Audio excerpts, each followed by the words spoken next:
Bharatiya Janata party के लोग कहते हैं कि राष्ट्रीय जनता दल जितना भी गाल बजा ले लेकिन आएंगे तो मोदी ही। ये तो हर चीज़ में कहते हैं। अगर बादल आया तो पानी जो बरसा तो वो बोलते हैं मोदी जी के ही देन है। हर चीज़ में, स्पोर्ट्स में हमारे भारत के खिलाड़ी अगर अच्छा करते हैं तो कहते हैं मोदी जी के देन है। तो मोदी जी के तो अभी तो अपने को भगवान भी साबित कर दिया। परमात्मा ने भेजा ना सर, ये तो आपको मानना पड़ेगा ना। हम लोग को कौन भेजा? हम लोगों को कौन भेजा? उन्हीं को सिर्फ परमात्मा ढूंढ के लाया। और परमात्मा इतने झूठे आदमी को नहीं भेजता। झूठ बहुत दूर तक नहीं चल सकता और ये झूठ की गाड़ी अब रुकने वाली है। जो 4 तारीख को पूरे भारत में समझ में आ जाएगा कि कौन ये हो रहा है। कहाँ बोल रहे हैं कि दूसरे मुल्क में दुआ हो रहा है इसके लिए। अरे जब आप अच्छा काम कीजिएगा सारी दुनिया में दुआ होगा। नीतीश कुमार जी का बयान आया है कि जनता चाहेगी तो नरेंद्र मोदी जी मुख्यमंत्री बन जाएंगे।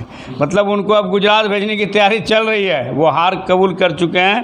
पूरे भारतवर्ष में, पूरे भारतवर्ष के मतदाताओं ने ये मन बना लिया है कि ये अपने किसी वायदे पर खरा नहीं उतरे।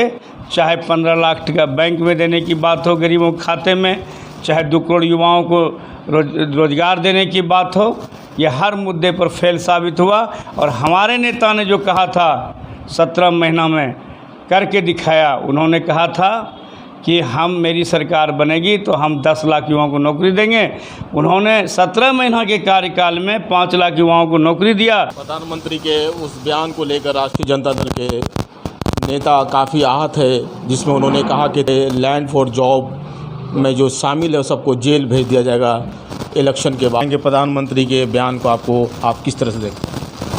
प्रधानमंत्री का जो बयान आया है, हमारे परम आदरणीय नेता पूर्व मुख्यमंत्री युवाओं के प्रेरणा स्रोत आदरणीय श्री तेजस्वी प्रसाद यादव जी पर, वो घोर निंदनीय है। और उनके बयान से ये साबित होता है कि भारत में जो CBI है, ED है, जितने भी जांच एजेंसी हैं, ये उनके दबाव में काम कर रहे हैं। और जब तक उनके दबाव में काम नहीं कर रहे हैं तो ये बात कैसे किसी व्यक्ति के बारे में बोल सकते हैं कि इसके बाद लैंड फॉर जॉब्स के मामले में अभी जितना हेलीकॉप्टर पर घूमना है घूम ले, चुनाव के बाद उनको जेल भेज देंगे। ये प्रधानमंत्री जी कैसे जानते हैं? ये तो जांच बताएगी, ये तो न्यायपालिका की बात है।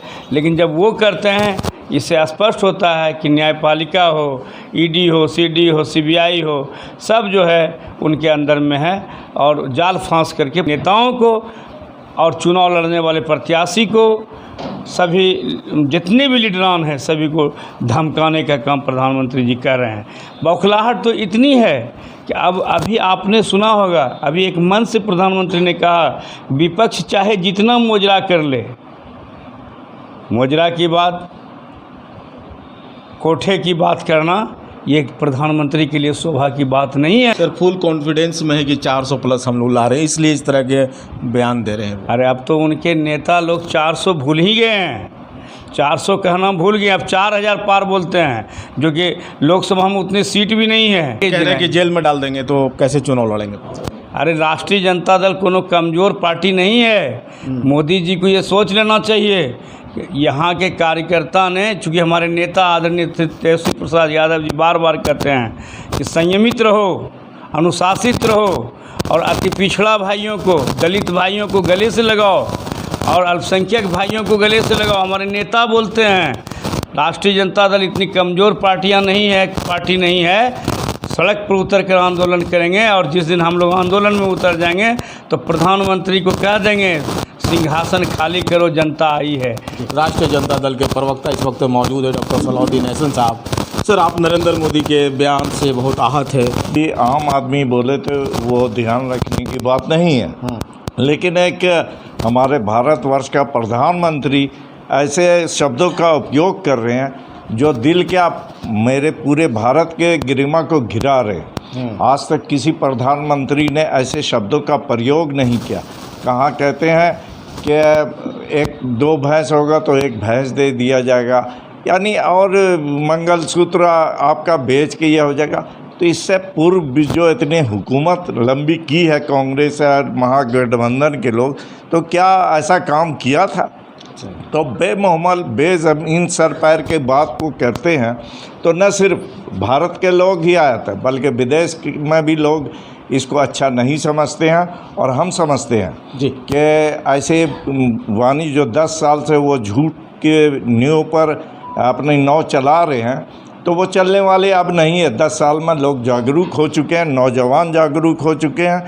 जो 17 साल से हुकूमत कर रहे थे और 17 महीने में इतनी नौकरी देने का काम किया, तो जनता भी बेवकूफ़ नहीं है, वो देख रही है कि किसने काम किया, जी क्या ऐसे लोग आए। तो क्या आपके हिसाब से नरेंद्र मोदी का रथ फंसता हुआ नजर आ रहा है? एकदम फंसता हुआ नज़र आ रहा है, उसमें कहीं कोई नहीं फंस चुका है। तो उन्होंने कहा कि 4 तारीख के बाद, 4 जून के बाद जो है आपके लीडर तेजस्वी यादव को जेल भेज दिया जाएगा। तो शायद ये सारे कानून और न्यायालय अब पुलिस यही हैं जो ये कह रहे हैं कि हम ज़रूर इनमें इसकी साजिश होगी कि हम, और कौन किसको किस वक्त जेल भेजेगा ये तो वक्त बताएगा। ऐसा नहीं है कि राष्ट्रीय जनता दल बहुत कमज़ोर है, और ये लड़ना भी जानती है, सिखाना भी जानती है, और बिहारी किसी हाल में कमज़ोर नहीं है। ये वक्त बताएगा कि बिहारी क्या कर सकता है।